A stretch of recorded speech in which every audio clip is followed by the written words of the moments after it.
The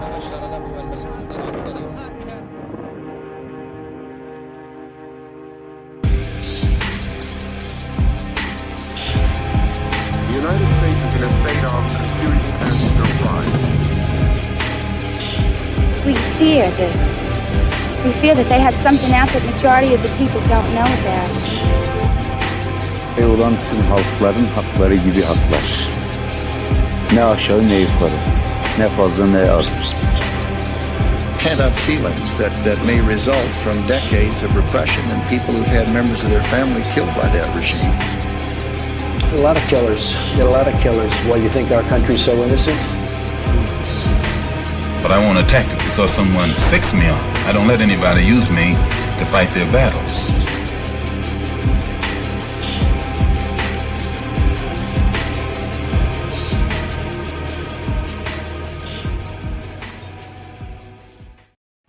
Hello, welcome to Varn Blog, and here I am with Nicolas Villareal, friend of the show, common guest on the Patreon side of the podcast, about what is going on with profitability these days. Now, discussions of profitability have become somewhat problematic for people. Because on one hand, superficially, it looks like there's been major profitability gains in the last few years. There's definitely income hoarding, which I think we need to parse some concepts out, because people tend to think income hoarding and profits are directly correlated, and they're not. But we also need to parse out why talking about this has become problematic on the left, because there are two paradigms right now.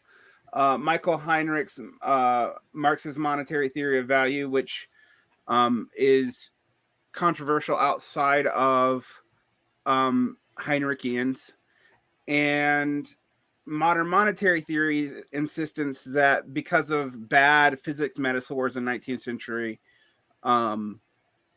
economics in general, and Marx in specific, that ideas such as fictitious capital and general profit rates are just invalid. So let's deal with the conceptual arguments, and then we'll get into the details of what we're seeing right now. Sure. I mean, I've always felt that like the Heinrichian opposition to talking about profit rates stems from like their hatred of what they call worldview Marxism. The idea that like we could, especially like the idea that we should look at like the bourgeois press or statistics and that kind of stuff to get a better understanding of how capitalism is working today, or that's meaningful in any way. That the real project going on is in coming up with like a normative ethics for socialism. But I mean, the opposition to profitability, talking about profit rates and that kind of stuff, has been around for a long time in economics. It goes way back before MMT. I mean, occasionally you'll get stuff from big publications from like the World Bank or something when it's real bad. Like they did something after the 70s saying, yeah, profitability was a big problem. But for the most part, like in terms of academic theories and stuff, the biggest thing is deny tendency for the rate of profit to fall.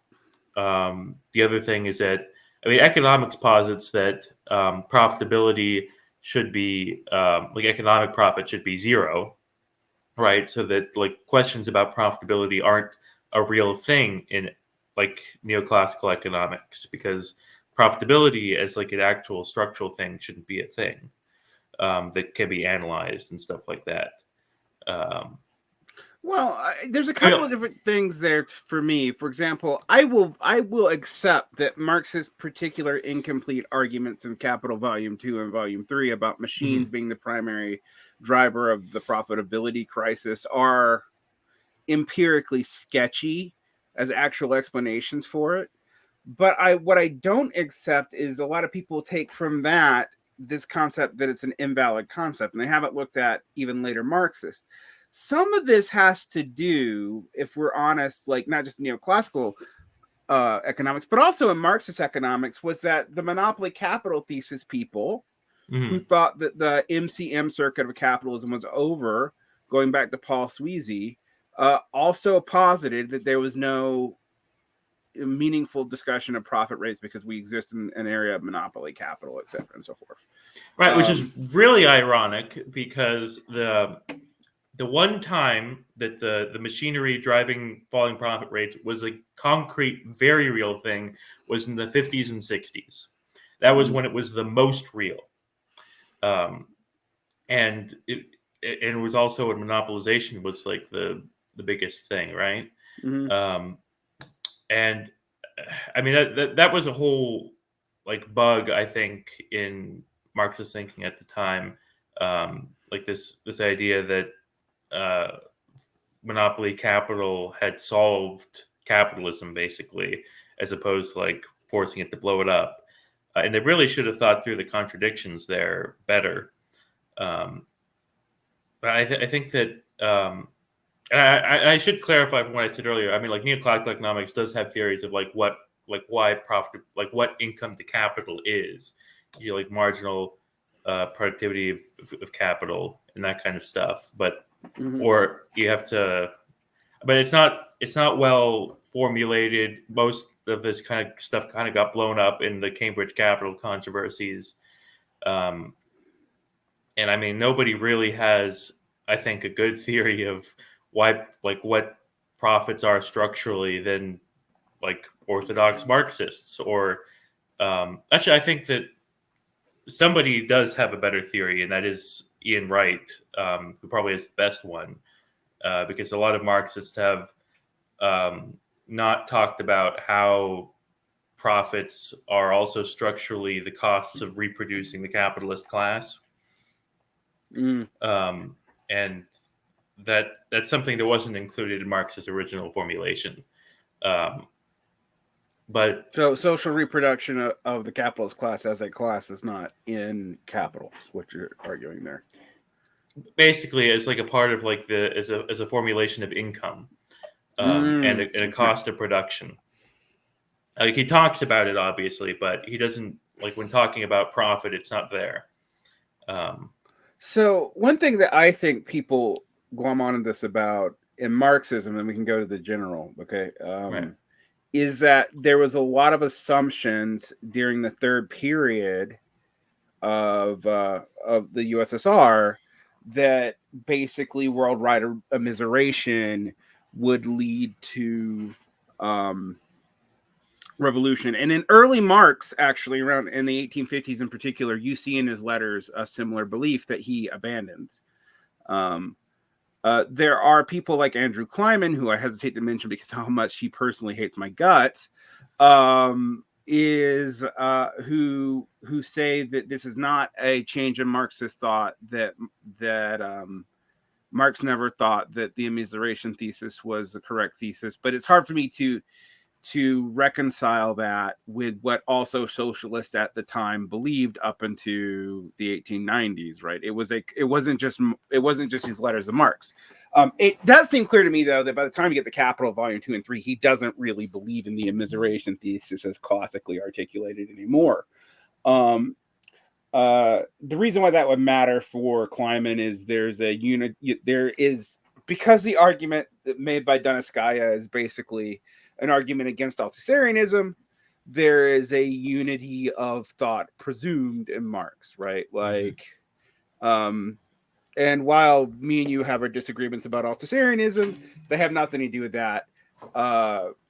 In fact, if anything, I think the epistemic break theory is actually makes Marx too consistent too. There's not one clean break. There's like 5. Yeah. So the issue though that I see with that is whereas a lot of automatic assumptions, even by people like people influenced by Heinrich Grossman, who I think is super important, who think that capital will necessarily have a final crisis, and that final crisis will make communism an inevitability. Paul Maddox Sr. believed this as well. That's clear in his What is Communism book. It's unclear to me, though, that Grossman actually believed that, because Grossman also developed the countervailing tendencies thesis, where you would look at other things that could temporarily restore profitability in a closed system, or anything that could lead to destruction of overstock, etc. So the thing is that Grossman did predict that the state planning of the 30s would be insufficient for restoring profitability to the general system after the Long Depression, and he thought that should have led to the collapse of capital, but he didn't bank on fascism or World War II. Yeah. That's the big thing, is that if you didn't have World War II, we wouldn't, capitalism probably would not exist. The profitability crisis of the 70s would have happened, not just, it would have been a much more global phenomenon, and nobody would have been safe from it.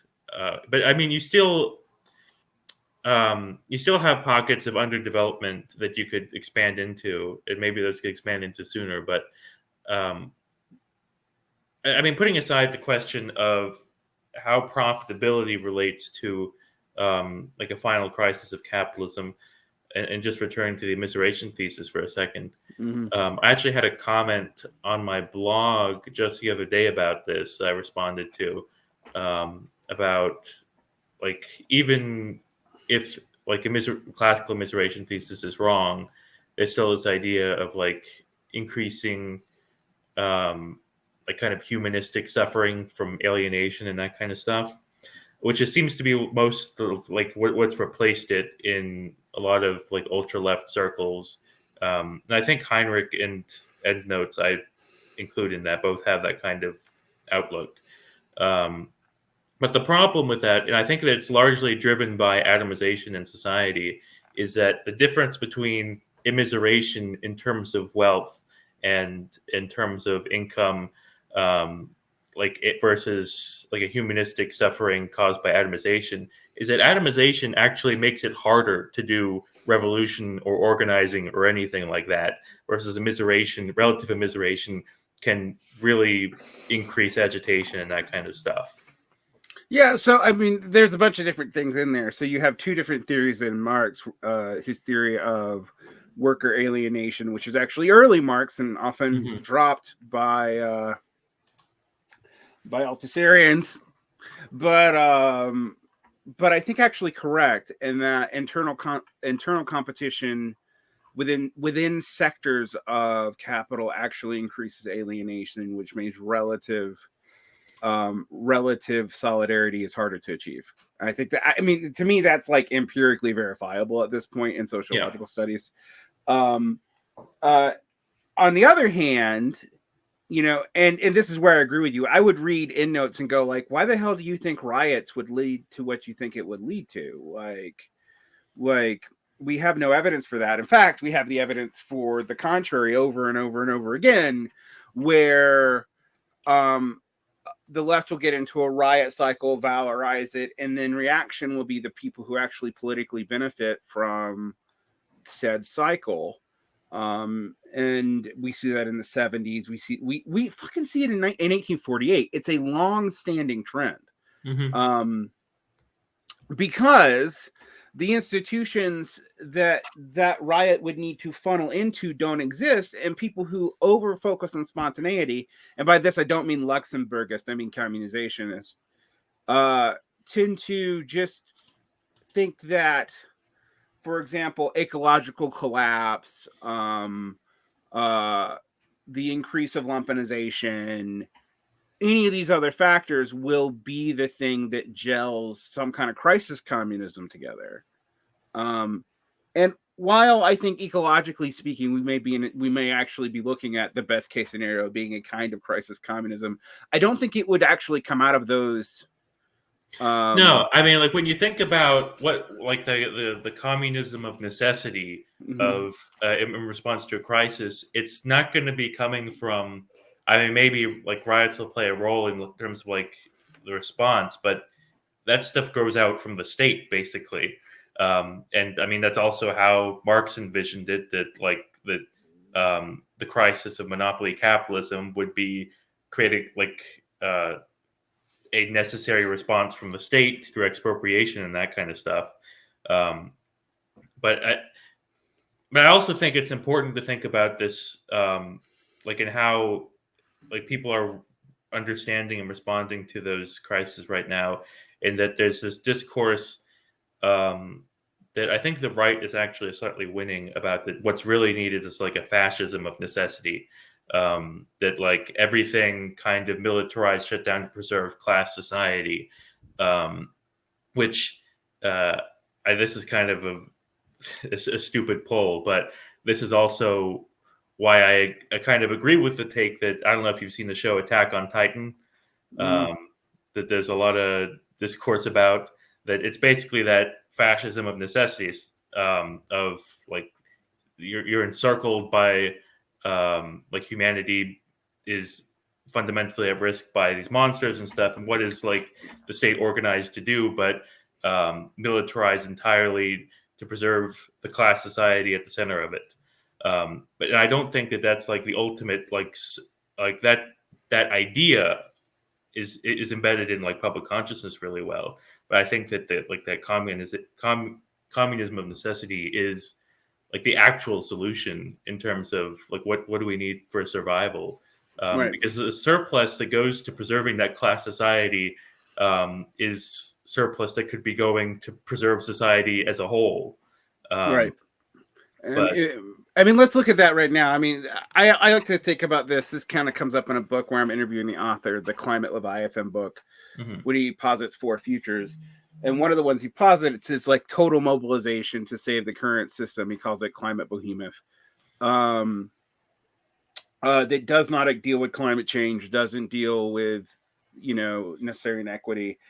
I think in the national conservative movement, what you've seen is a willingness to talk, like they actually very similar to fascism classically, to talk about throwing a bone to the working class, aiding common people, setting up the ability for them to have families and whatnot again, but in a way that requires, in a way that's actually like fascism and fundamentally not sustainable, because it requires a lot of energy to go into both maintaining and improving the working class, but also maintaining the classes above it at their relative scale. Well, yes, they might get rid of some of the worst of the rentier capitalist, which is what we're going to talk a lot about today. They won't be able to touch a lot of the other elements of society because it's an explicitly collaborationist mode. But the problem that we have, let's be honest, is like a whole lot of the left is also just as collaborationist on class issues. yeah, And part of that, I mean, people will call it the petty bourgeois consciousness. I think that's actually underselling it, because it's not petty bourgeois, it's something else. The PMC thesis kind of attempts to deal with this kind of ham-fistedly as well. But what you've seen is the alienation and lumpinization of the working class in most of the world. And increasingly, even in places, a lumpinization hasn't happened in China, but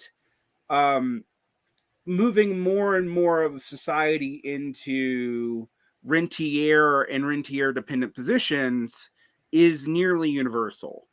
And that's what I kind of think we have to look at today. One thing that I get pushback on is and you and I are going to talk about this, but we effectively agree, is I'm like, look, profit rates on actually existing real commodities have been declining for a long time.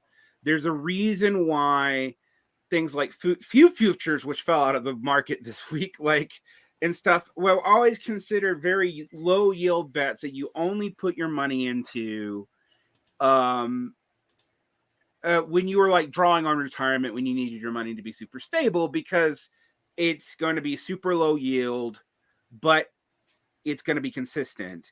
If you look at the profit margins in those fields, in real commodities, even in energy commodities, right? Like the assumption that because of scarcity, the value of oil would continuously go up was never really correct. And a lot of even fortunately, even quasi-socialist countries like Venezuela banked on that. And then a lot of responses to that, even from leftists, have been conspiracy theories about the U.S. forcing Saudi Arabia to pump oil and then not pump oil, as if the U.S. had total control over that. Unfortunately, a lot of the modern monetary theorists and stuff have also prompted people to believe that prices are set. This is Warren Mosler's theory, as Sam Kangaroo said on my show, by the U.S. federal government's purchasing power, and their acceptance of, say, inflation is why inflation is happening. And if they, but I've always pointed out to them that like food markets don't work like, say, U.S. labor markets do, right? And that's their example. Well, I mean, we have to keep in mind even that most of the oil market is priced in dollars, and that's not going to, like the U.S. buying up a bunch of oil isn't going to solve the problem, because the U.S. dollar, because of its role in as a reserve currency, other people will also be buying dollars back from we'll just right. have to go send that back out. Which is also why people. There were a lot of people on the left talking about a de-dollarized world because of stuff like Putin asking for payment in rubles. Mm-hmm. And it made me realize that even people like J.K. Galbraith don't know what the fuck they're talking about. Because, because, for example, why is Putin asking for people to buy gas in rubles? It's not to make the ruble a reserve currency, so that his government can get euros and dollars from the sale of rubles to buy the gas back for them to purchase things on the international market that they need, like other than gas, which they have plenty of. Mm-hmm. Right? That's not a sign of de-dollarization. In fact, it's a sign of the opposite. And while it stabilized the ruble, it also led to the increased value on the open market of the dollar. Yep. And I heard leftist after leftist economists, whether they be Marxist, Leninist, or Keynesian, or modern monetary theorists, posit things that were just kind of ridiculous in response to that. Right?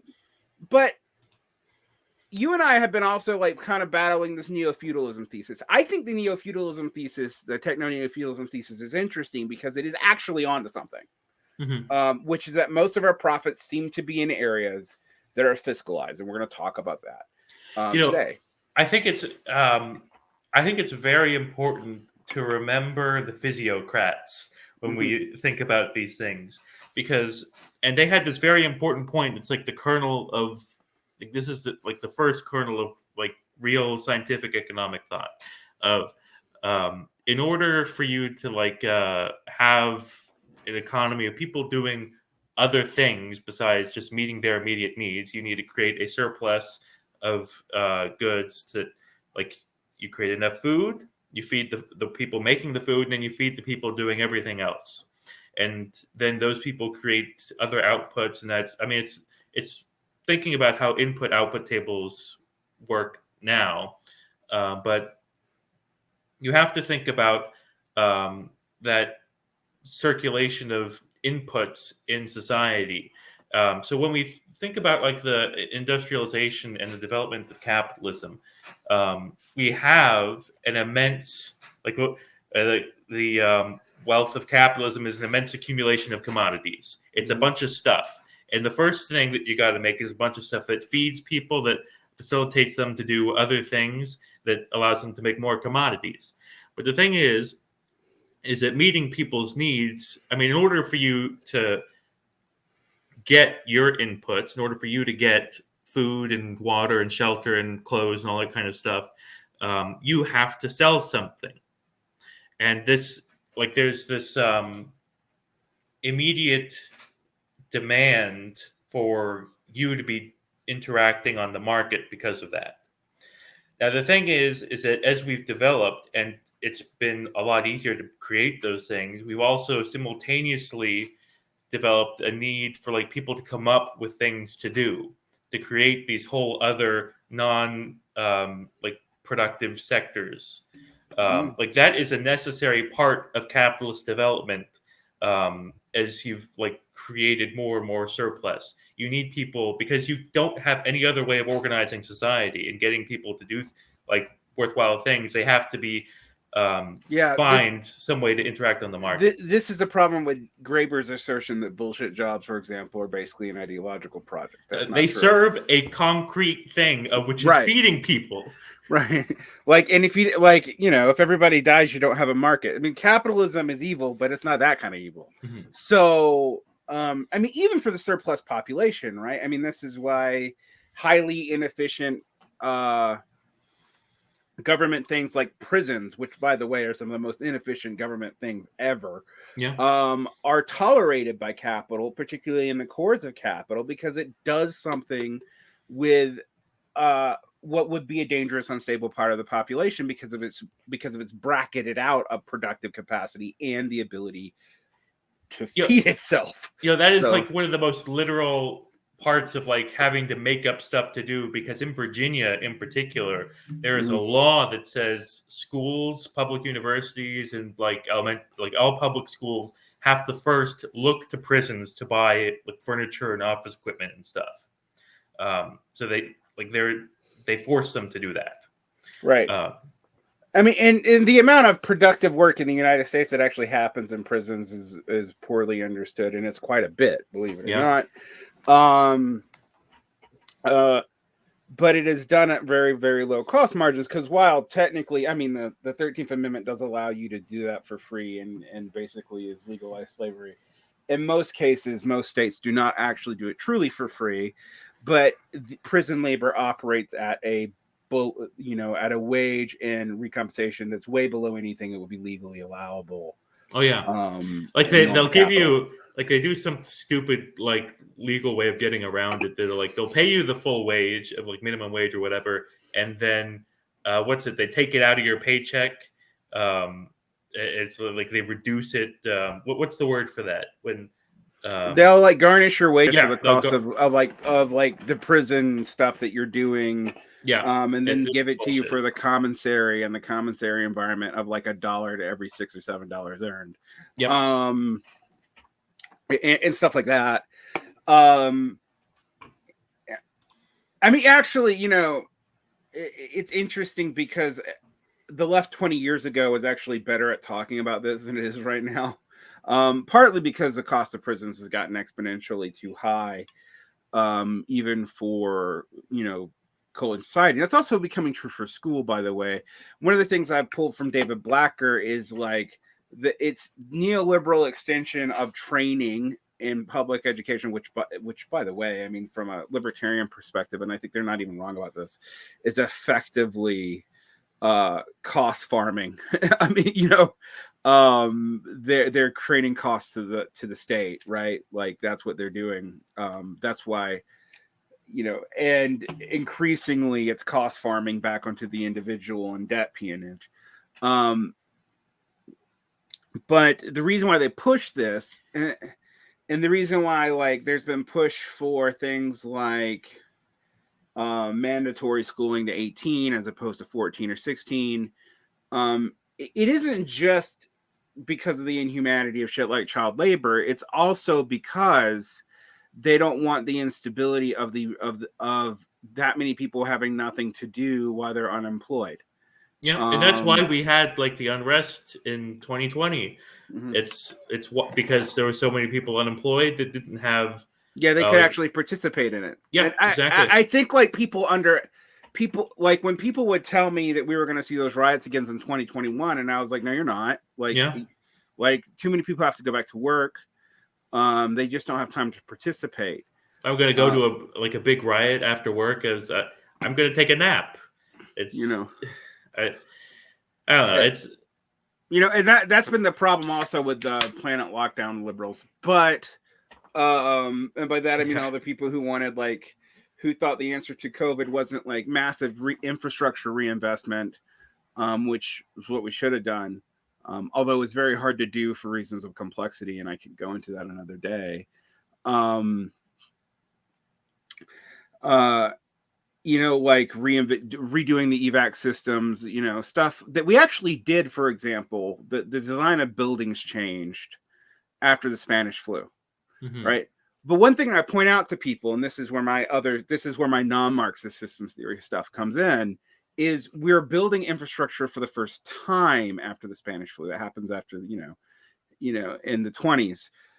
It's a very different thing and actually much more expensive and costly to completely redo infrastructure than it is to just build it.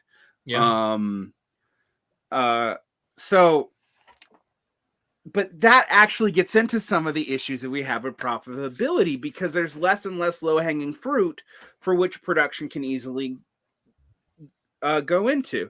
It's the entire reason for me when people were like, push back on this, where I'm like, how do you explain what happened with the United States after World War II if you don't think this profitability stuff matters and overproduction matters?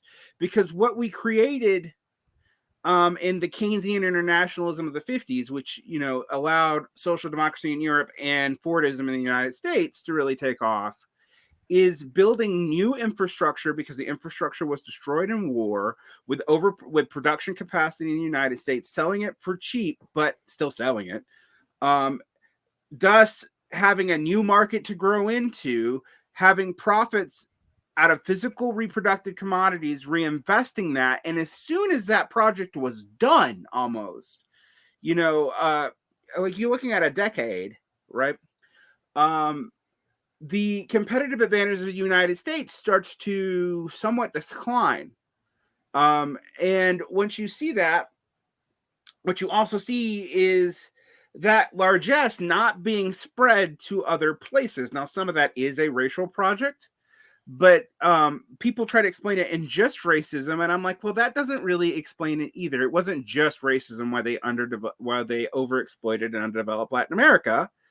It was also that it would have been more costly for them to do after they'd already done Europe, and the capital infrastructure wasn't there. I don't just mean the physical infrastructure here. I mean like the cultural infrastructure. There were still too many peasants and stuff that existed.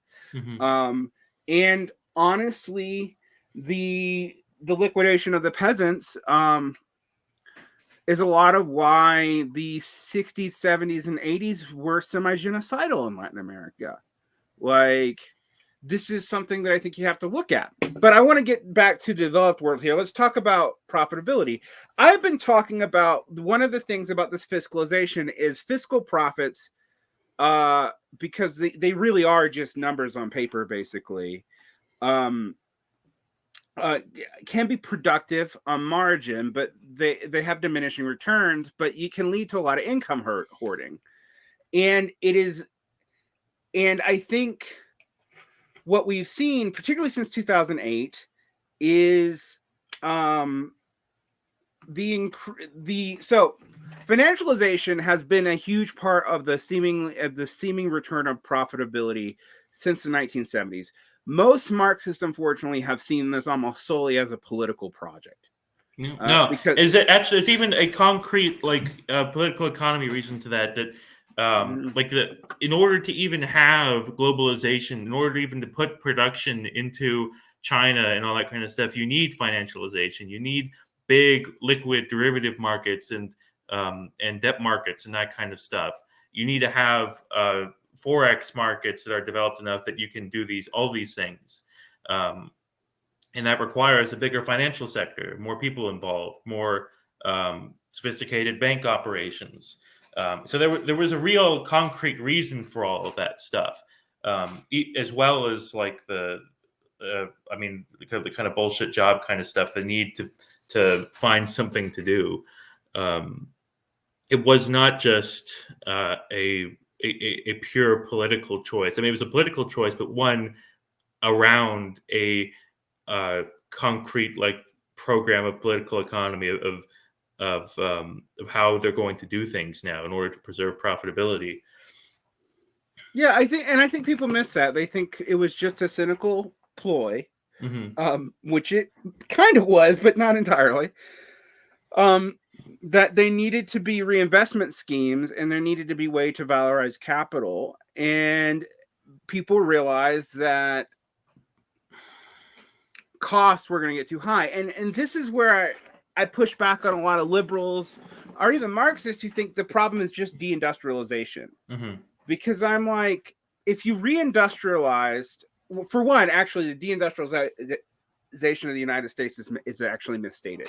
What is actually happened in the United States was offshoring until automation replaced most of production capacity. So people think that we don't produce shit anymore, and that's fundamentally not true. And when you look at the U.S. and let's say China's supply chains as separate and independent entities, it's actually confusing because we finish Chinese work and vice versa. Yeah. No, I would introduce one wrinkle into that, in that something did fundamentally change. It didn't change fundamentally with NAFTA or the 70s or whatever. Something did fundamentally change after 2008. And we saw that for the first time, labor productivity manufacturing in the U.S. completely flatlined and started to go down. Right. Yeah. Through my entire childhood, labor productivity was rising rapidly. Mm-hmm. And in 2008, it crashed. Now, I had always been, people had been talking about even up to 2008, that it's weird.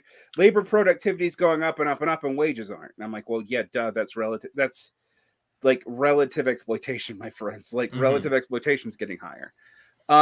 So what's interesting about this whole argument against fictitious capital, though, and all profits are real or whatever, is that this can have effect on the material world. So why do people build upper middle class homes in the 2000s and then encourage people to take out loans that they knew were unviable for them? It had to do with high returns on the initial bond sales and bond markets, and these kind of, package bonds. But that drove development.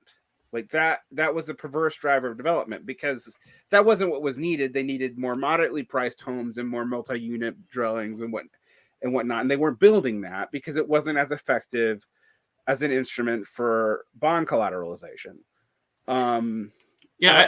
But that's all bullshit. Like, it's not real profits. Like, the thing is, and why we call it fictitious capital, is anything happens that interrupts that system, it falls apart because it's not producing anything to reinforce itself.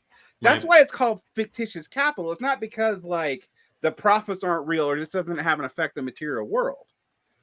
No, I think this is a very fundamental problem of overaccumulation that, like, you can, if you're like involved in the finance industry, you can make a lot of money from just like the rise of the stock of like financial capital as a whole, of like the M2 or the M prime side of the circuit.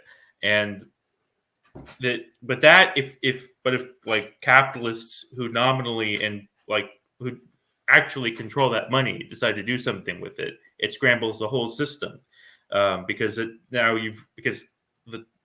inherent logic for most of the business cycle is that we need to invest this money, we need to make returns on it, and they're going as like the amount of actually profitable things you can do with that is kind of all taken up, because in it, like, basically the money goes into it, the prices go up on the finance side, and you're no longer profitable from a financial perspective, and you have to look at riskier and riskier things, and it's very weird. Even like there's a big difference between what's going on between 2008 and what's going on now. It's very strange. Is that in 2008 or in the lead up to it, in 2006 and all that stuff, capitalization rates in the real estate industry were really high. You could make a lot of money off of it. That's not true now. Capitalization rates are really low in the real estate industry, and it's still having the extreme like price pressures and all those crazy things going on. Yeah, and while there does seem to be a correction actually coming on the horizon, it's not gonna look the same. I mean, yeah. Go ahead. No, I think I was just shared a graph earlier today of like the ratio between rents and housing prices, and it's reached the same levels as 2008, which was the absolute high that we have on data, and it's not going to be pretty, probably.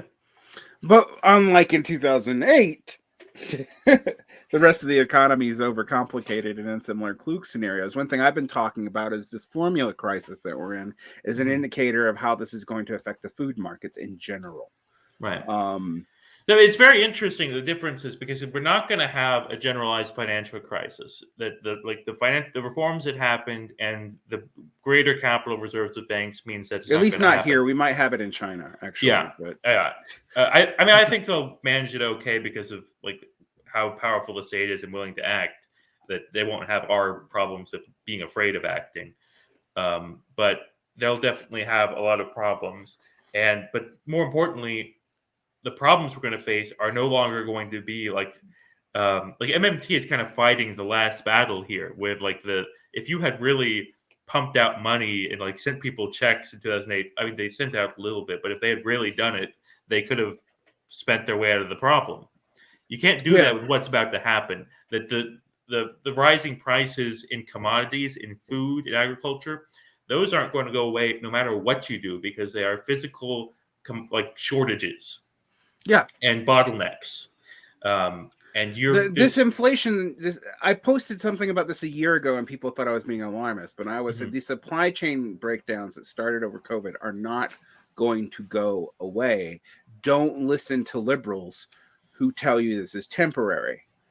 And the reason why is financialization plus the removal of stock. Like some of this was avoidable, like the food crisis right now. We've been producing too much food for the world, even during the beginning of hunger in 2000. We started seeing hunger problems again in 2015. What happened, though, is most of the world food corporations decided that maintaining stocks, and this is only not true in China, and even China, there's a limit to this, was no longer worth it. So having stocks of back grain was removed. So you become more and more dependent on immediate harvest. Well, now, I mean, even though Ukraine, for example, is a highly productive part of the agricultural economy, but it's only like between 3 and 5% of world agricultural inputs, right? Why is it having that much of effect? Why is like North Africa maybe starving because of this? And it's because no one's been doing stocks of food. Like we haven't been requisiting and saving grain. The exception, and people, I maybe you're more optimistic about China than I am. I'm not that optimistic about this. Is China, but China does not have enough viable land to, like, if they actually have to dip into their stocks for many, many years in a row, they're screwed. But they actually have them. No one else really does. Everybody else has given up strategic reserves. It depends on the commodity, because we actually have very large strategic reserves of stupid stuff like cheese. But but we don't have strategic reserves of fucking wheat. Yeah, no, we got rid of them because they were too. We sold them all to the Soviet Union, actually, which is actually pretty funny. But it's actually even funnier because when I was researching my stuff on like the Romans of the Three Kingdoms and the collapse of the Han Dynasty, one of the things that screwed them over was that they abandoned grain stockpiling as a price stabilization strategy because to privatize it and gave more power to the landowners who were actually running things. And it's the same kind of thing, is that once you remove the stockpiles, this gives a lot more power to the corporations when things are in shortages, which is what they want. But because they can have monopsony pricing and artificially increase their profits. But there's a problem with that. Is that causes a wet cream game and cost push pricing, which actually leads to eventually general inflation eating up the profits anyway. Right? This is why people have pointed out. I'm trying to forget the economist who was drawn on by the Forex people for this, but the multiple people pointed out that unless other businesses are also raising prices, businesses are actually hesitant to raise nominal prices. And the reason why is unless there's general conditions for it, it angers their buying base, right? So, for example, the greatest example of this is like the real cost of games, like Nintendo games or whatever, have been dropping forever until they figured out how to turn it into subscriptions, right? And the reason why is that the price was set at between $50 and $60 in the fucking 80s and never changed.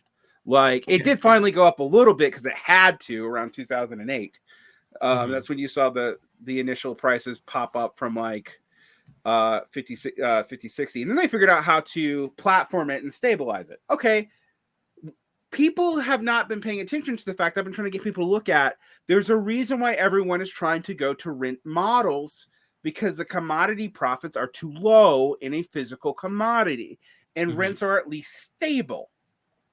Like, that's why they're doing it. Now, the reason my pushback on the techno-neo-feudalism argument is like, that works for a while, but if the entire economy goes that way, it would all fall apart. Yeah.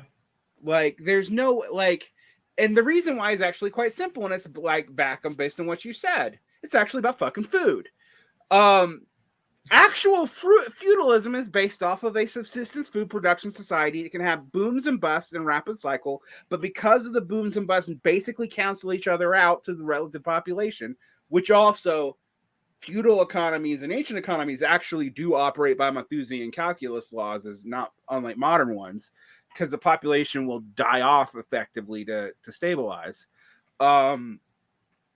What you see is a fairly steady state market with at most a growth rate of like 1%.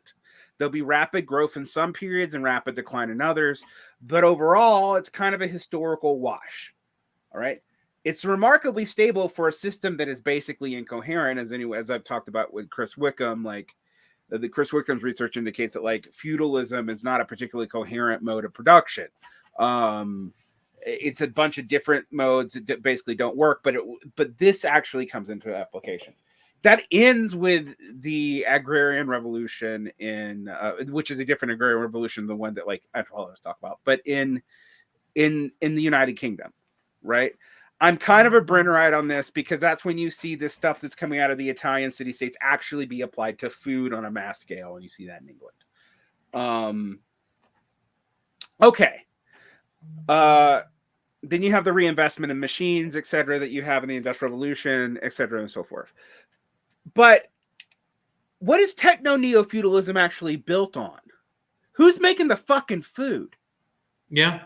Like, that's what I started asking. It's not going to be built on Urbit, I can tell you that much. Right, exactly. So it's like, you guys look at all these superficial rentier economies, and also you're not taking in the massive energy infrastructure to keep all this internet stuff up. Which could be done in a different way. It could be done in a way more efficient way, but it's not. All right. So you're not looking at that. You're looking at these rentier economies, but not going, okay, but like the food markets are falling apart. And now it's really beginning to show up that they're falling apart. Even during COVID, they were relatively robust. But all it took was taking one area out, because everything has been converted into flows.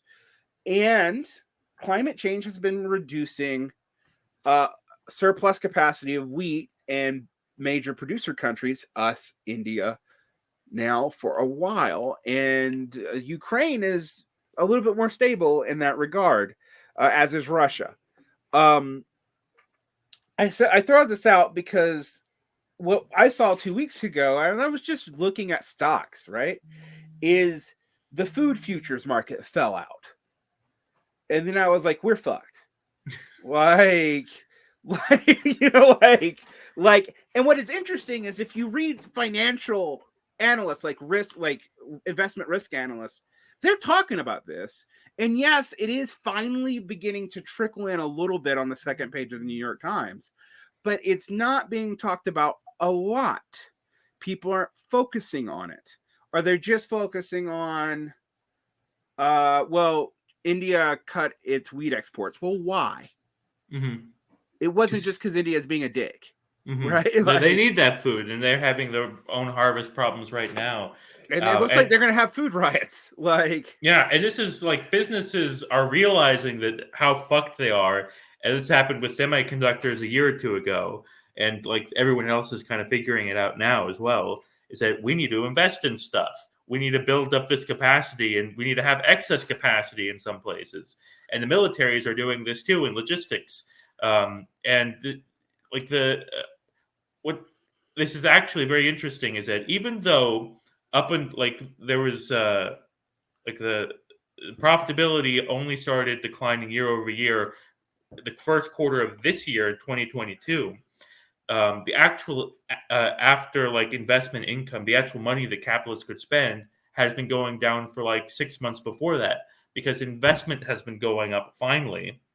And this could be like a new paradigm of investment that like companies are aiming to make. The whole point of like of neoliberalism, of like the reforms after the profitability crisis, was to prevent this, because increasing like investment like in the 50s and the 60s and is that machine driven tendency for the rate of profit to fall cycle, and that's everything they're trying to avoid. But now they have no choice, Right. and those investments are happening, and like the profitability, the actual income going into capitalist class is going to have to go down somewhat. But then you see fucking leftists who should be the best on this, right?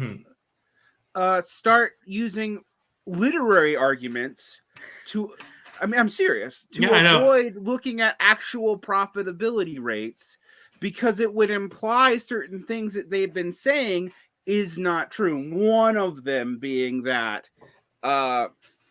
one of the externalities of neoliberalism was the fact that all this massive, and it's not just for the US, by the way, all this massive trade that was financialized was dependent on offsetting that in massive military apparatuses.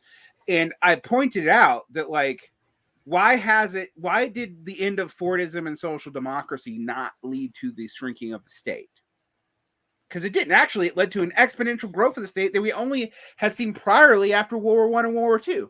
So why did that happen? And what you look at is like, oh, we need more, like, fiat currency isn't based on a commodity. We all agree with that. Well, what's it based off? Projective force. Oh yeah, it's funny. People always talk about like, oh, like most of the like they complain about how government spending that like, oh, it's not the defense industry, it's actually all these benefits and stuff. But if you look at government contracting, 2/3 of all government contracting money go to the defense industry, and that's it. It's like this is what it's actually building. This is like the institutions and organization is creating. Yeah, which is also weird to me as a separate side note when people talk about a civil war and just like pretend the political factions in the United States could go gunning with each other without the world's most massive military just sitting by and allowing it to happen, which is insane. Like, and it's not just going to be like people talk about like, oh, you need like soldiers on every corner and stuff. Like, no, the military is very sophisticated at social control and thinks about this a lot. That it's harder to do it in a foreign country like Afghanistan, where you don't understand, like people on the ground don't understand the culture as much. Right. It's also harder. It's also like the symmetry of force is different. So, for example, in Afghanistan, or even frankly Russia and Ukraine, the Ukrainians can take 5 times the losses and not be demoralized, because it's zero sum for their identitarian existence. Like, if they don't do this and totally allow it, they will cease to exist. And that was true in Afghanistan as well. That's the rule of fourth generation warfare is like occupiers versus occupiers. The occupiers are at a Clausewitzian disadvantage, but they have every incentive to fight for longer and harder because they're at their self-understanding and existence, and sometimes literal existence, is based off of it. Whereas the occupier is not. So the amount of casualties being willing to take is different. Now, if you transfer that logic to an internal civil war, it's completely different, because both sides have absolute survival capacity. And then Clausewitzian rules actually apply. I mean, it's like the social control methods in the U.S. Like, we already have a huge infrastructure of doing that internally, and we're very smart about making sure that we don't get to like getting people to that calculation of survival versus the government. Because if you get to that point, if you're basically at war with the state, and it's like you have to fight them for survival. You want to avoid getting to that point at all costs, because then all shit breaks loose. Which is why I point this out, which is why the military told Trump to stand down. Yeah. In 2020. And people didn't understand this. And I'm like, no, they see that risks actually putting people at direct odds with the state in a 1-to-1 capacity that would totally destroy everything.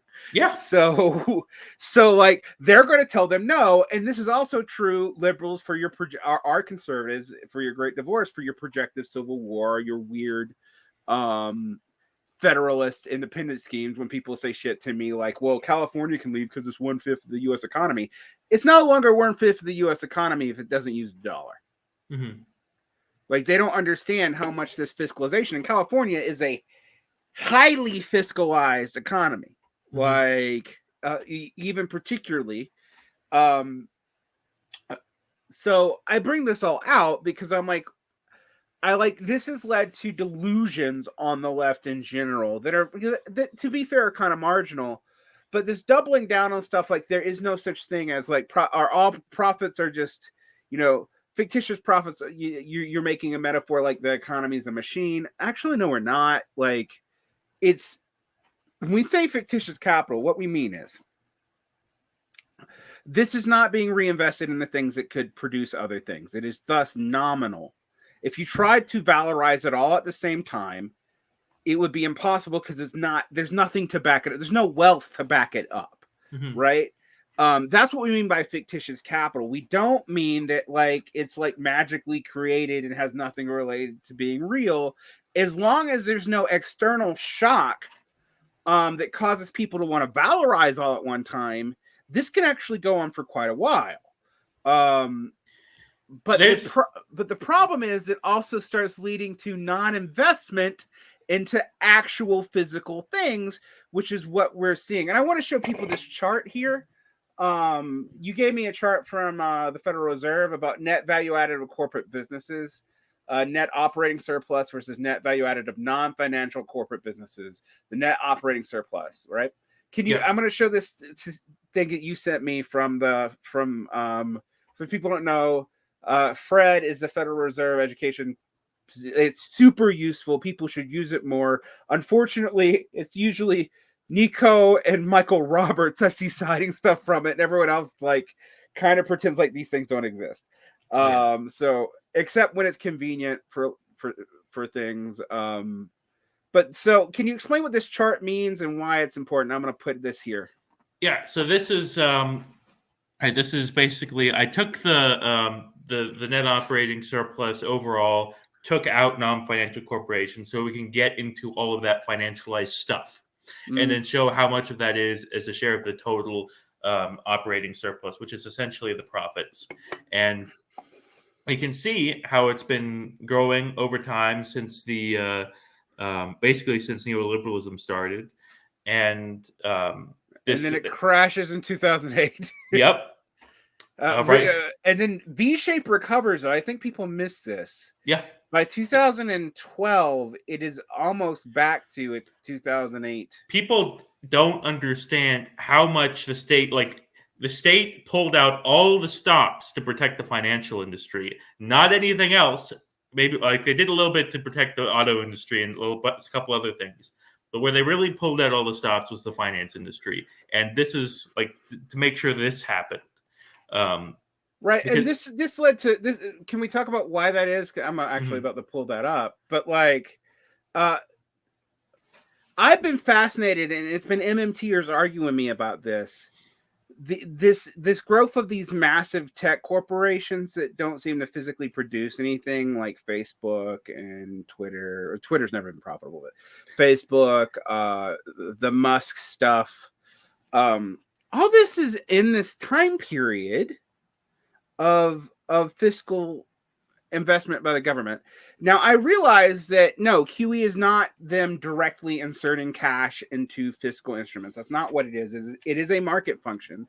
But I've had MMTers pretend like it had no effect. And I look at this and be like, no, it definitely fucking had an effect. Otherwise, I mean, I want people to look at this. This could have been more severe than the 30s. Yeah.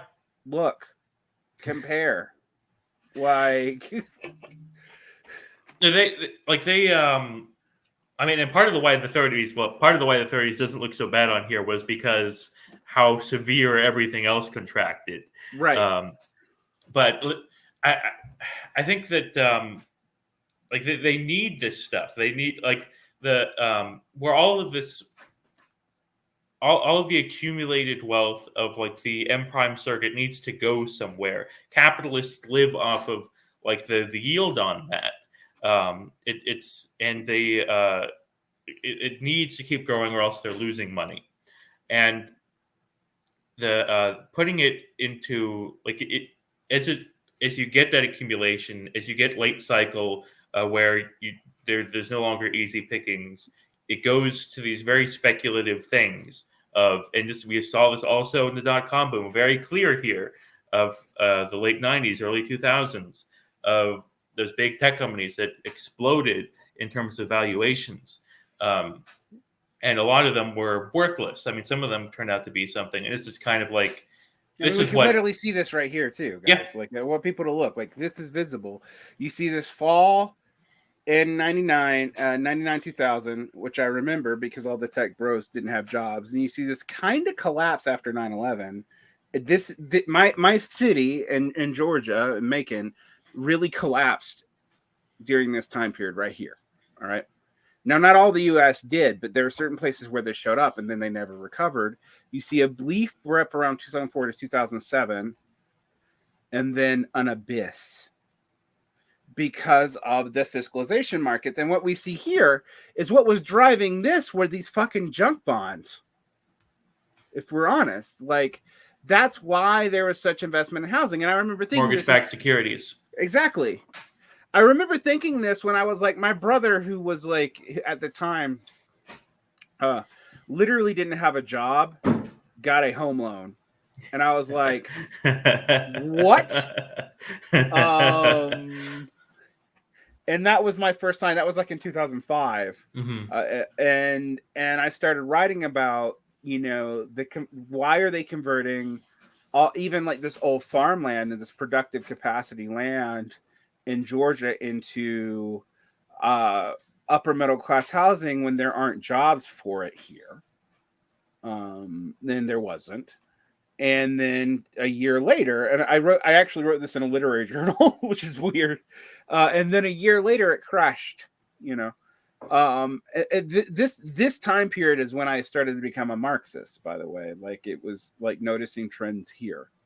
I mean, this pouring money into things that are unprofitable, built off of like the appearances and like hopes of like the high bourgeoisie, basically.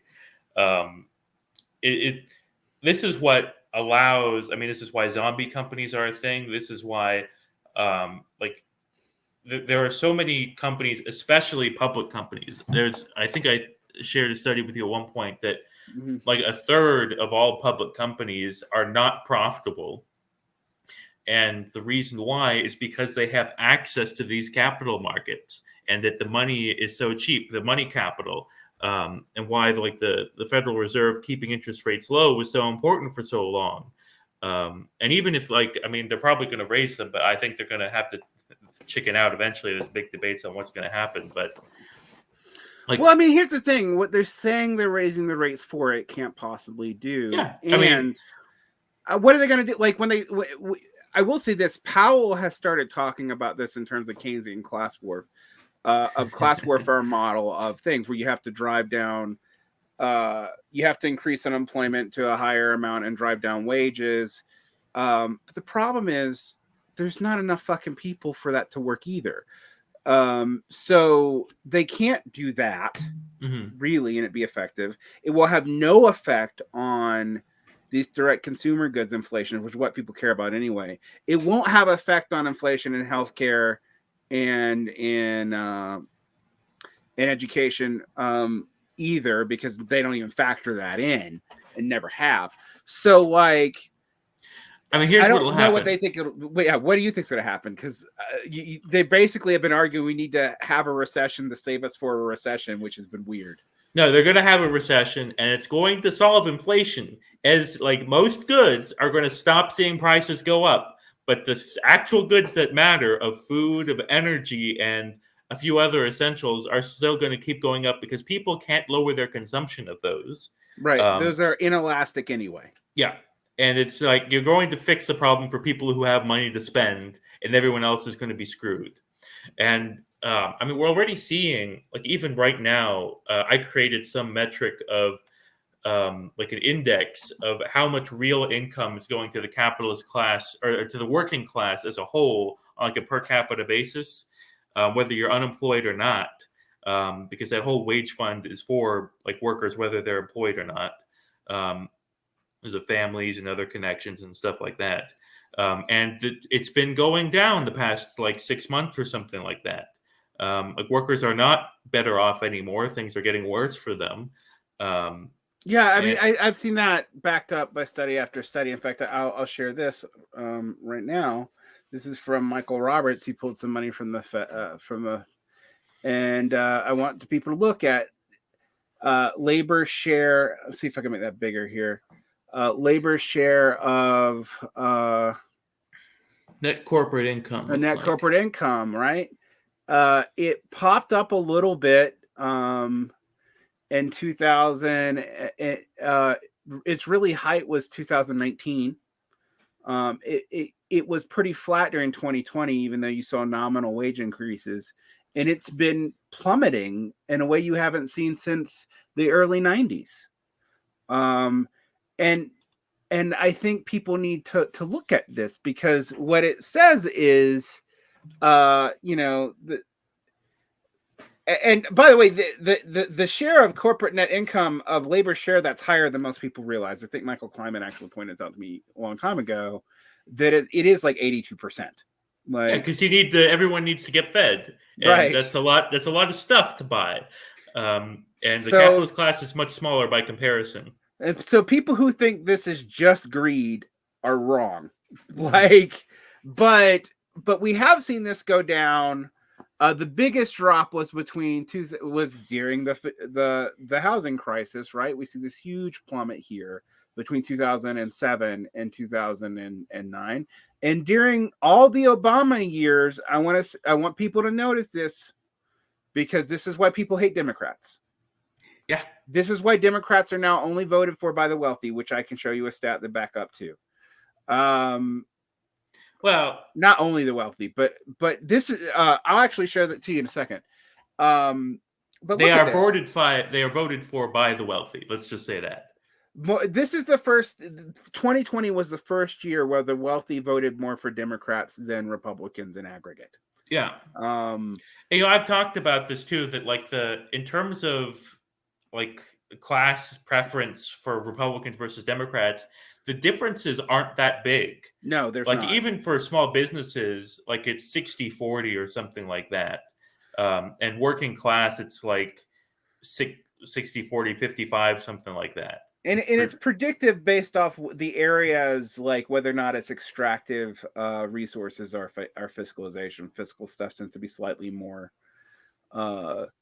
Republican, although that may be changing if Bezos and Musk are any indication, right? But look at this. I mean, you see it stabilizing, and this year it's just, again, it's falling off the cliff, not quite to the extent of 2007 yet, although it's at the same angle. We just haven't had enough years to see where it's going to go, but it's already at such a low point that you're like, well, where can it go?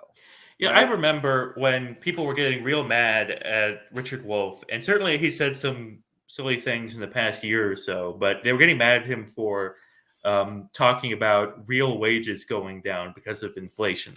Mm-hmm. And like people got, and it's less, it's like harder to deny now, but they get so worked up if you talk about inflation at the beginning. Yeah, no, both Keynesians and modern monetary theorists were allergic to it in a very real way. Or they would say bullshit like inflation was good. Yeah. Like that because it weakened the amount of debt, the power of debt. And that's true. But what they weren't factoring in is I was like, well, yeah, but not everybody's highly debt leveraged. That's actually a middle and upper middle class phenomenon. I mean, even if you are, you still have to buy things on a regular basis. Those are still costs that is even more immediate than your debt. Like that may stop you from getting wealth, but this is how you reproduce yourself on a daily basis. Food didn't exist. Yeah. Like, which, to be fair, food is not usually in net inflation stats either. But it was like they didn't think that it would go downstream in that regard.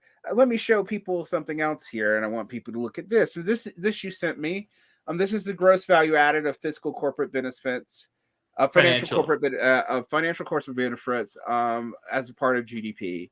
And I don't think people understand the significance of this. But when I talk about the reason why it seems like there's so many profits is because they're all fiscal and they're not attached to actual real commodities. This is kind of what I mean. But would you like to explain what this Yeah, means? I mean, this is just looking at how much of value added for the finance industry is a share of like GDP overall, and it's been sticking up. It's almost at like 9% of the total, which, I mean, that may not sound like a lot, but you have to keep in mind, what is the finance industry? What does it create? And that's Nothing. creating, yeah, and it's getting 10% of all of the wealth that we're creating in society. That's kind of insane. And that's from a low of like 2% in like the 40s. So it's like, what is that, 4 or 5 times? This is why Marx, okay, and I'm going to sound really, really hostile here because there's a lot of people who, when you talk about fiscal capital as separate from capital in general, since the time of Moshe Postone, will scream structural anti-Semitism because focusing on fiscal capital is to promote bankers' conspiracies. But Marx's point, and this is even true in Capital Volume 2 and 3, is that fiscal capital is non-productive. The most it can do is generate liquidity and produce finance capital. Yeah, finance capital. Excuse me.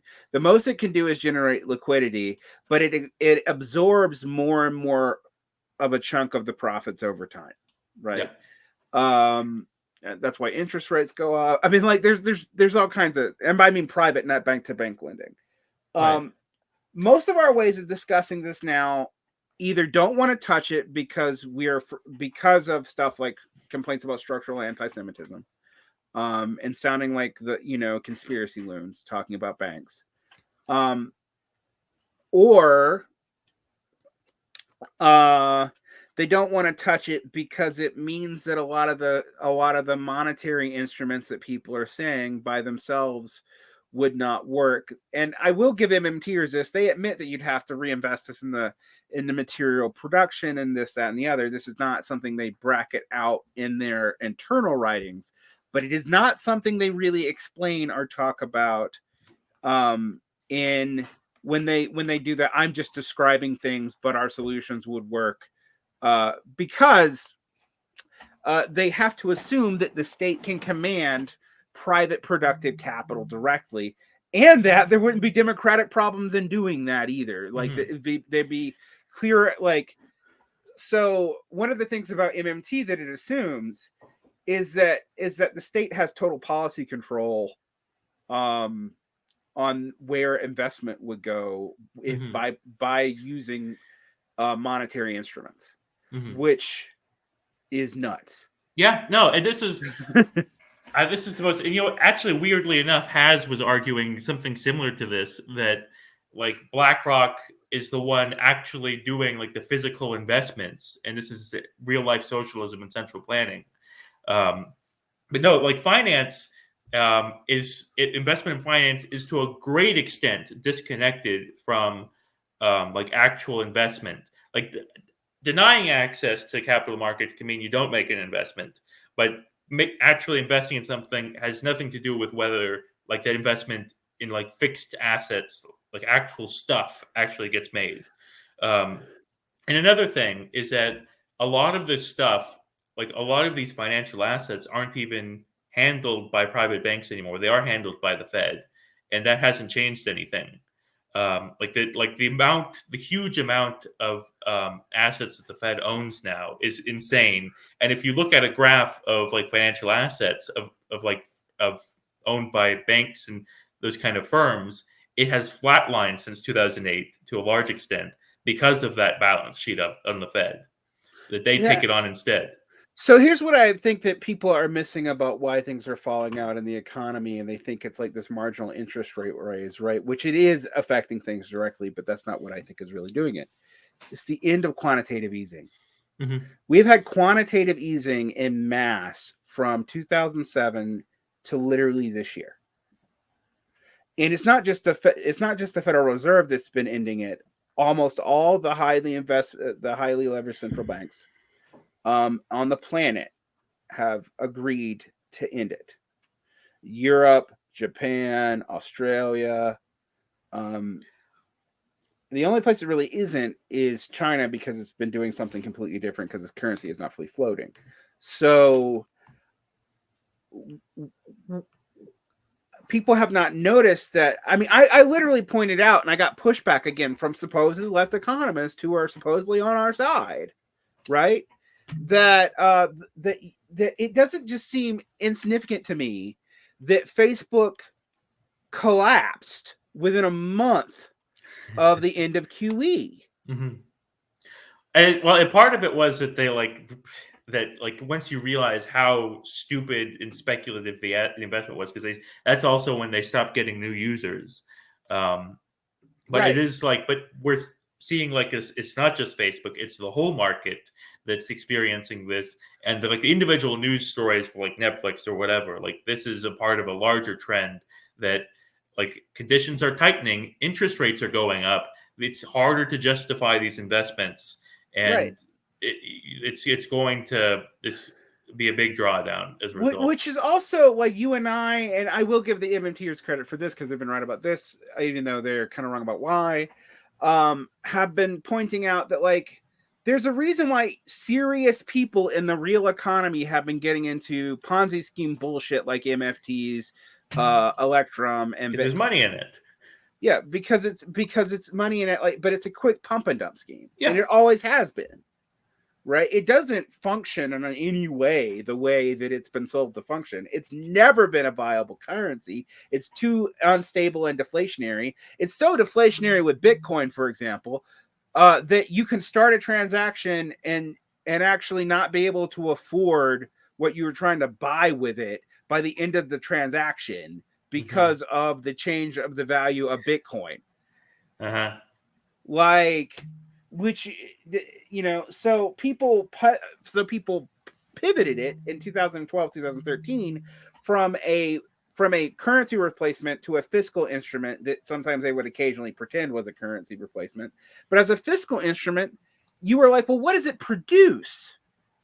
Nothing. Yeah.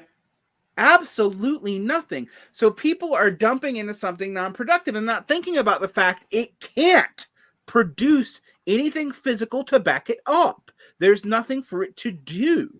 So, as long as it's like it's actually like any sort of mass fiscal hysteria, like fucking tulips.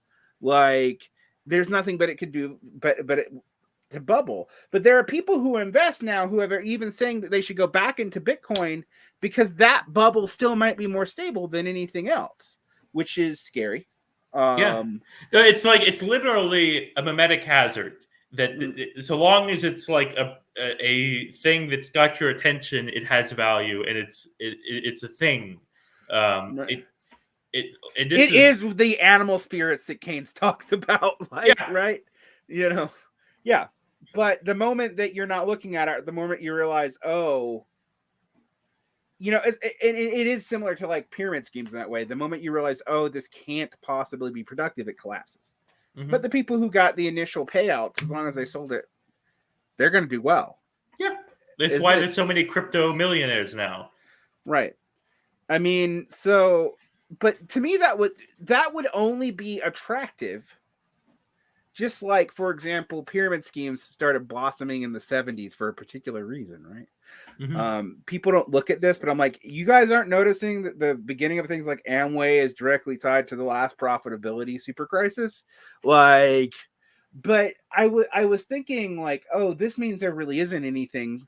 When you hear serious people and not internet weirdos, I started hearing people on 538 talk about crypto investment. I was like, we're fucked. Because usually when it penetrates mass society, Remember the it's when, Super Bowl commercials? yes, it actually is when the viability of it will become quickly apparent, and it isn't viable. Yeah. Because there's always the hope that everyone will start using it, and once everyone sees it and they don't, then it's dead. Right. It actually it forces the final confrontation of its non-viability very quickly.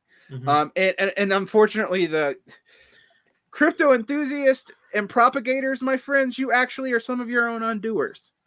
You collapsed your own Ponzi scheme. But seriously, the only reason though investors would take that seriously is because there's no profitable enough investment elsewhere for them to do. I mean, this is what I've been like trying to point people out. When's the last time the average profit rates on a physical commodity such as food futures are, and even that's kind of misleading because futures are not really the commodity, but still, such as food futures are productive bonds, are traditional, not traditional old GM manufacturings outpaced even moderate inflation.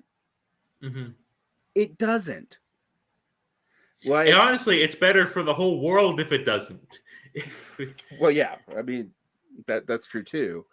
But this is a major problem in capitalism that these sectional schemes won't fix. Like, I think MMT research has actually been useful, but I don't think it's useful for fixing capitalism. It might be useful for something that we do in a non-capitalist economy, but frankly, for it to do what people who try to flip its descriptive to descriptive things, and some of the descriptions are already conflating nominal things. Like I said, the idea that the federal purchasing power is what sets prices in the United States for everything is ridiculous. But that is what Warren Mosler believes. To be fair, not all MMTers believe that, but when you ask other MMTers what's driving prices, they are vaguer. Like they're just vaguer. Like, and then you get weird stuff like when you point out that there's no way for MMT schemes to work in small scale economies because you assume national control. Do you think Brexit was viable? Really? Were you on Yanis Varoufakis's Hopium? And you will notice the entire framework's changed since then.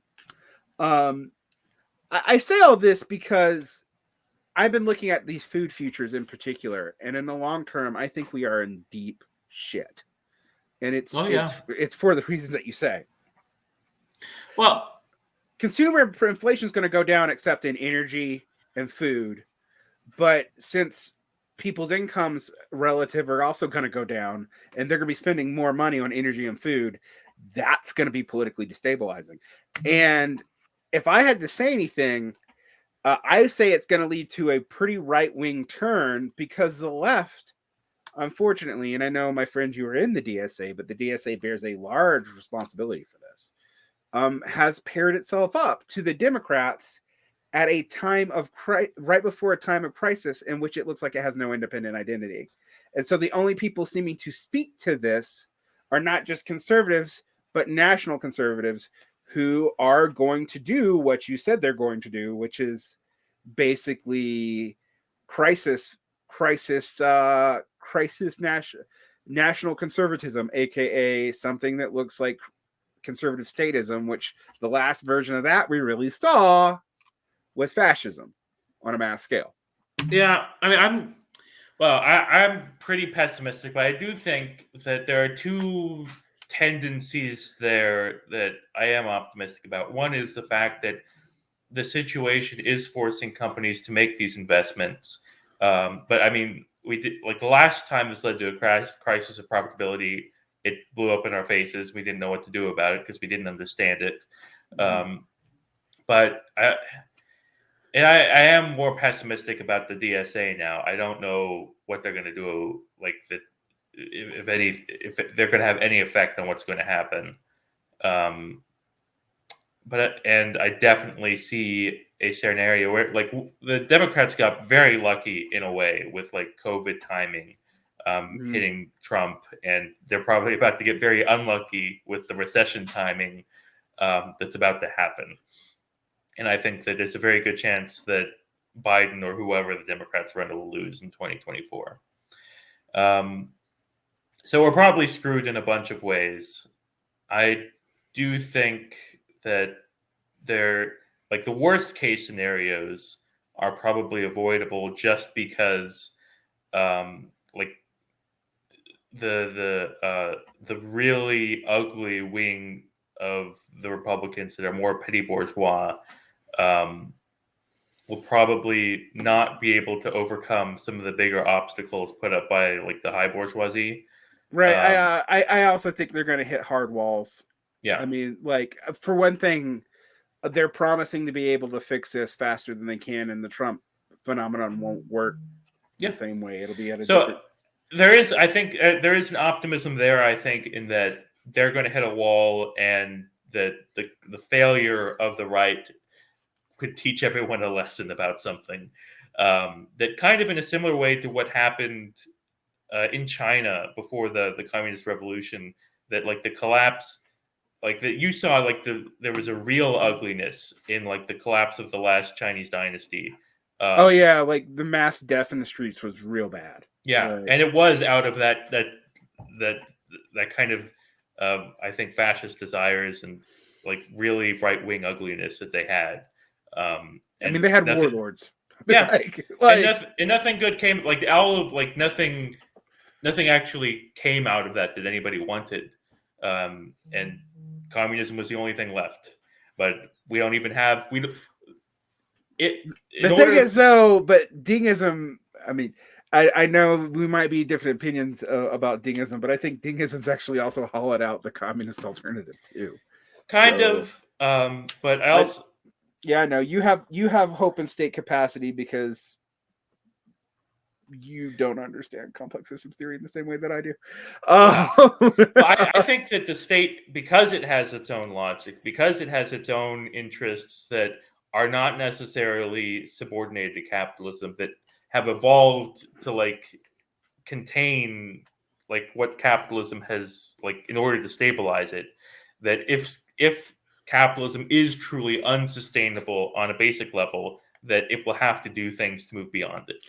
Well, on that we actually might agree, but what I think is states do not have an incentive, and they have a structural disincentive to look at global problems outside of capital in a real way, even if they're a result of capital. And I mean, you see this in China. China takes climate change seriously, but if you actually look at what it's doing, it's not that different from the capitalist world.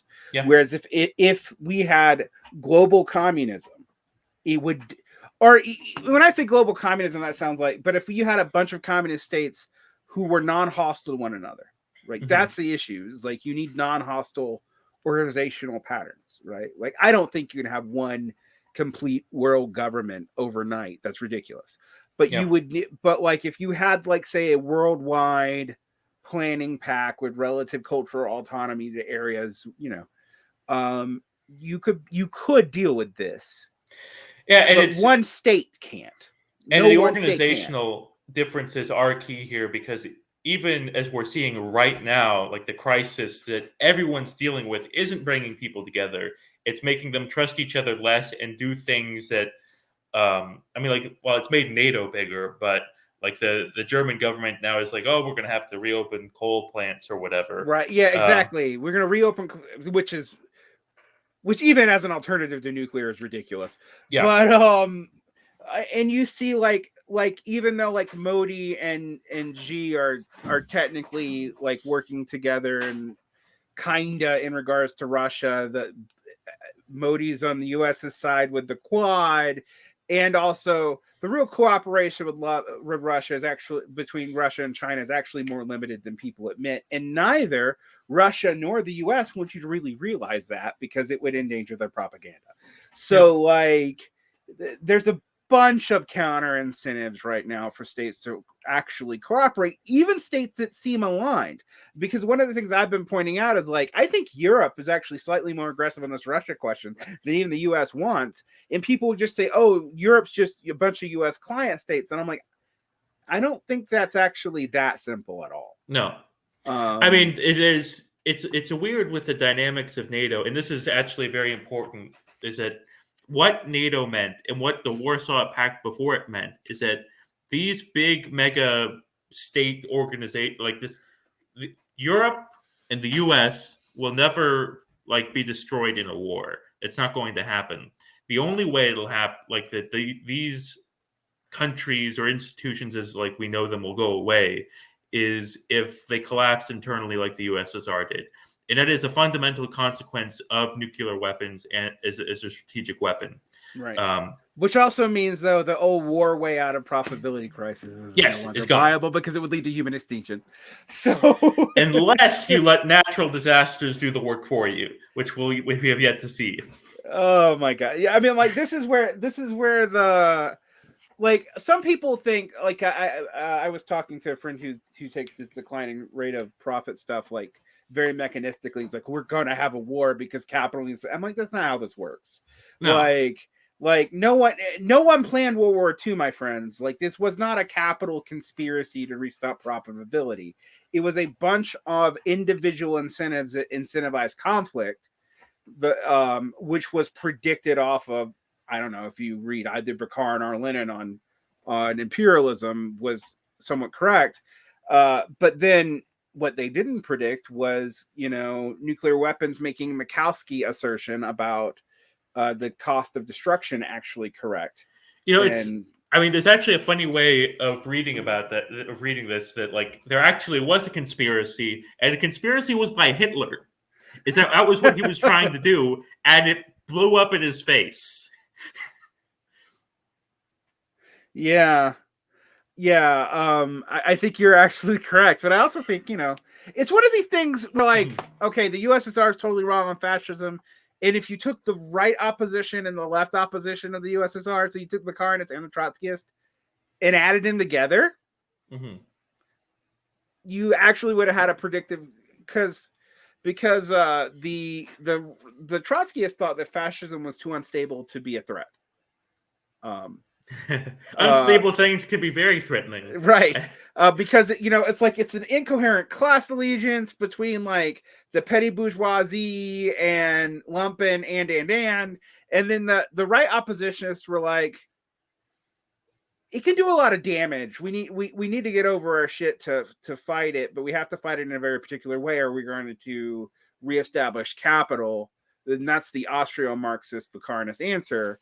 And if you added those two things together and then put the Soviet Union as the army, you probably could have done something about it much faster than you did, right? Well, unfortunately, I think right now the pieces of this analysis are similar, right? Like a lot of us have parts of the equation. And I actually going to say this. I think MMTers have parts of this equation, but we have not been looking at this together. And we're so frankly tied up in academia and thus kind of removed from the material reality of the world in some ways, that like not looking at the real cost of inflation on poor families was a big one. And if you go back and look at tweets from just 2 years ago, a lot of the reformist left looks really stupid because they were talking about how like up to 10% inflation would be good because it devalues debt and that would free up a lot of. And I'm like, one, people are a lot less debt leveraged than you think. Oh yeah, and it became a lot less because of the COVID relief money. Right, exactly. And two, which is its own problem, which is, by the way, for those of you who think we're going to get consumer, that Biden is going to give you a one-time student loan forgiveness, I'm not putting money on it. I'm not saying it's impossible. Actually, I think he's going to do it. I think because of the midterms, they're saying they're going to do it. I think they might actually do it. Because there's nothing else. He has no other lever for him to pull. That's interesting. But the thing is, what does that do for, like, that creates, the one-time fix creates all kinds of other structural incentives and problems that I don't think people have looked at. But what's funny is what I've seen even moderate Republicans trying to do is trying to make discharging federal student loan debts impossible. Yeah, like the Romney bill, which says if you're currently in IBR, if you're currently in public service forgiveness, that they would honor that, but after that there'd be no way to discharge debts, and they aren't reinstating bankruptcy, which frankly would probably be super progressive in and of itself,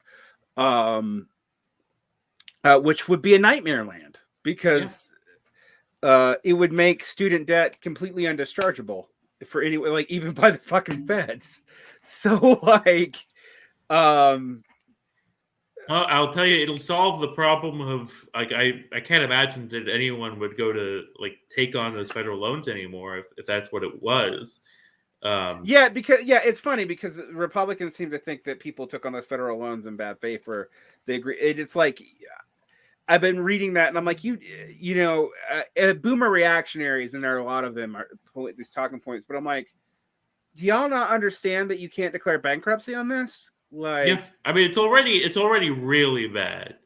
And I mean, I gotta believe that there's been some effect on, like, especially with COVID now, that with college admissions, and I've heard that a lot of it is that like admissions to a lot of places have gone down, except for like the Ivies where everyone applies to. right. I've heard that too. I think we're about to have a massive educational crisis, and I also think we're gonna see Actually, I actually know this for a fact, that like a lot of companies that were credentializing are now decredentializing for promotions and whatnot. And you know what what this whole thing is going to do is that the critique about like elite overproduction and like the PMC stuff is going to become outdated real fast. Right, but some of it was outdated anyway, because some of it was based off shit from the 70s. But I think you're right. Actually, I think what we're gonna see is decredentialization. I also think, like, fuck, man, we might see stuff like the reversal of mandatory schooling being so high, because you could increase the labor force that way, and we could return to having child labor. And if they're working, maybe they're not shooting each other. I don't know. I mean, when people talk about like that there's some skills gap, that certain industries aren't getting the graduates they want. I mean, it's true. But it's part. You're not getting pretty much around. True only in coding, though. Like in coding and some engineering jobs and stuff like that. But it's not even like general STEM. That like for the last 10 years, there've been people screaming, "Hey, this STEM crisis is actually just a way to lower STEM job compensation." Like increased competition on the worker side. But I mean, these are problems you're going to have no matter what. There's just informational asymmetries and changes in the business cycle that cause this, that you will never get rid of, and they'll always be complaining about it. And there's nothing you can do about it besides having a better retraining program. But even that has its limits. Yeah. Well, thank you, Nico. We're going to have you back on sometime soon. These discussions, people seem to think I'm an MMTer. I need to clarify that. that I'm not. And that we need to start looking at this profitability stuff seriously. And I one thing I will say is a lot of vulgar Marxists have been really dumb about this as well, because they don't separate out the kinds of profits in the system, and that's why they're confused. Like, they'll see all these fiscal profits and then think, oh, well, there's plenty of profitability, or like, all this must be an illusion. And like, no. It's like, most of these are complex systems adjusting, and they actually are adjusting to survive. But they have long-term maladaptive tendencies. And that was kind of a Marx point all the way back in the beginning. Like, capital actually isn't irrational, but it's not going to be rational enough. And that's something to really think about. All right. Thank you for coming on. We'll see you again soon. Where can people check out your work? You can check out my Substack, the Philosophy of the Encounter, the Prehistory of an Encounter. And I put on a lot of stuff on Palladium, and my Twitter handle you can see right there. All right. Awesome. Take care.